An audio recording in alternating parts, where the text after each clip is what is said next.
Chapter 12, Different Air. Free. A new century, old blood. He lived high up, not in bourgeoisie, but in strategy. The higher the floor, the farther the gaze. The apartment was in the Beyoğlu district, not in the tourist center, but nearby. An old house, renovated on the outside, but with the living breath of the past inside. Creaking floors slightly. Crooked frames, smells of either coffee or mold, or someone else's long-ago guilt. The windows overlooked the Golden Horn. If you stood at a certain angle, you could see the lights of the Galata Bridge sparkling, and how, as if by habit, old ferries sailed through the evening haze. This was Istanbul, where every day, like an old map, something disappeared, something appeared, and the borders remained in place.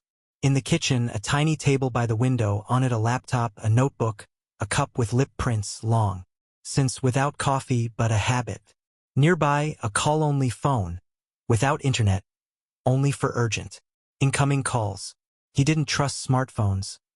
All real conversations either on the street or in encrypted correspondence through an anonymous network. But still, sometimes when the streetlights outside went out and the city seemed to exhale, he turned on music, old Turkish, jazz or flamenco, and looked down where people walked. Each of them could have been a bet or a clue. On the wall above the desk hung a diagram. It looked like a subway map. Lines, arrows, intersections. But it wasn't transportation. These were people. Old connections. Contacts. One former programmer from Bucharest now helped find bugs. A girl who once worked in support for bookmakers sent screenshots of admin panels. A courier from Yerevan brought SIM cards. A guy from Brazil changed IPs through self-written algorithms. Each person a move, each error an entry point. He drank tea with lemon, without sugar. It tasted like everything he did. Slightly bitter, but invigorating.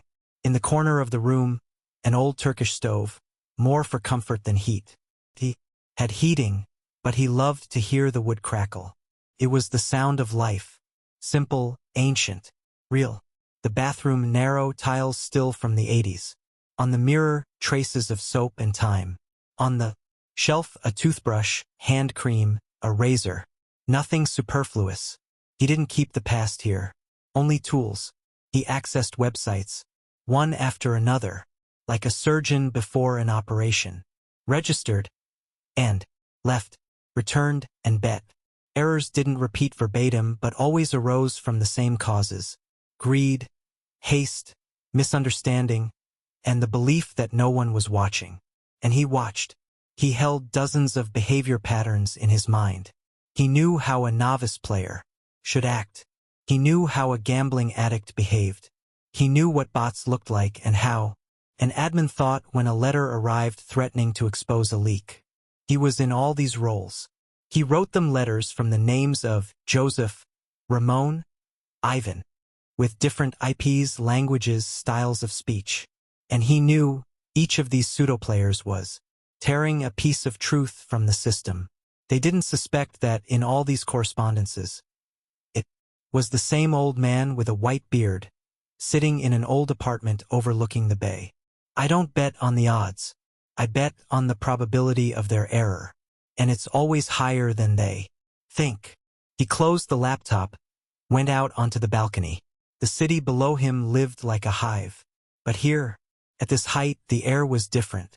Free. He took a drag from a cigarette just once, just to taste the smoke on his tongue. They're running, he said aloud, looking at the distant horizon. And I'm walking, slowly, but surely.